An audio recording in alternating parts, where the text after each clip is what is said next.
Vanessa Guillen, Richard Collins III, Lavenna Johnson. These are not just names on a list. They are not simply statistics in a database. They represent lives lived with purpose, with dreams, with a commitment to serve. The names of a daughter, a son, a soldier. To say their names is to remember their stories, to acknowledge the profound loss their families endure, to understand the urgent call for change that followed their deaths.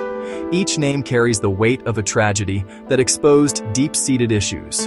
Their stories are now intertwined in a national conversation: justice, accountability, the fundamental duty to protect those who protect us.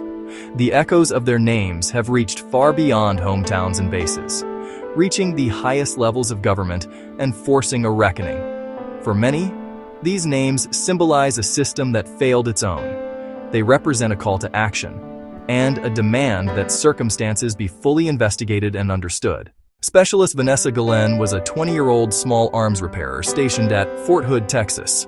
She was vibrant and ambitious. She loved to play soccer and was close to her family in Houston. Richard Collins III was a 23-year-old newly commissioned second lieutenant in the U.S. Army. A student at Bowie State University, days from graduation, celebrated for his leadership and bright future.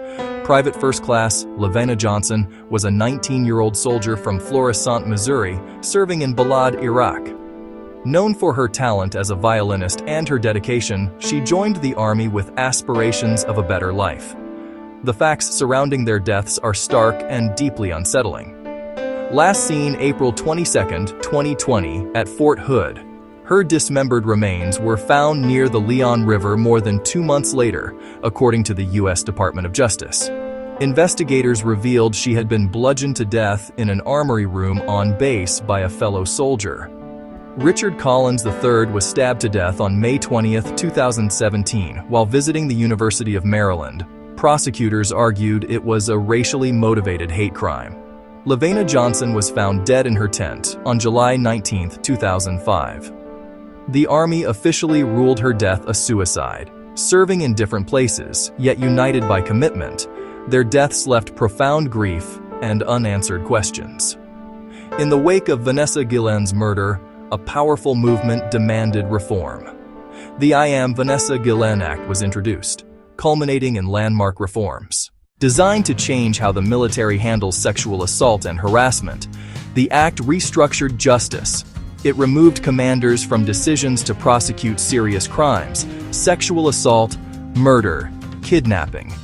Independent offices of special trial counsel now make prosecutorial decisions, reducing conflicts of interest, personal relationships, and fear of unit reputational harm. Sexual harassment became a specific punishable offense, new anti-retaliation protections for victims.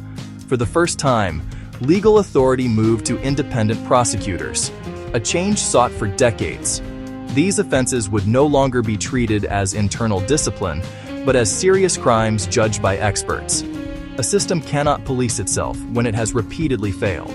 By late 2023, special trial counsel offices were operational across Army, Navy, Air Force, and Marine Corps. As of December 28, 2023, they took prosecutorial authority for 14 serious UCMJ offenses. After that date, charging decisions moved from commanders to specialized independent lawyers. For Vanessa, the law came too late. The main suspect died by suicide. Cecily Aguilar was convicted and sentenced to 30 years. An Army review led to disciplinary action against 14 leaders for oversight failures. Sean Urbanski was convicted of first-degree murder and sentenced to life.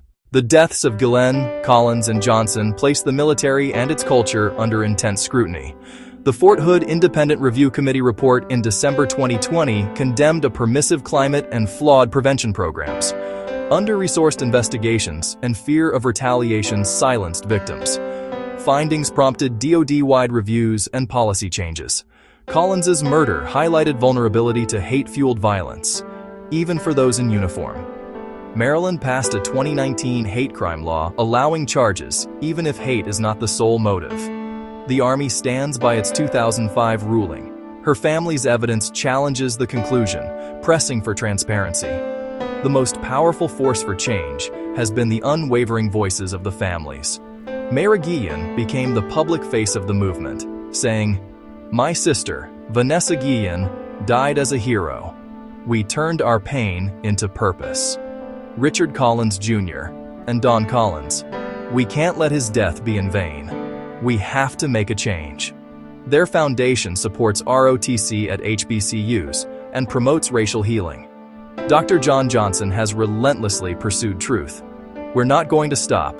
We want justice for LaVena. Secretary Lloyd Austin. We have heard the voices, and we are determined to get this right.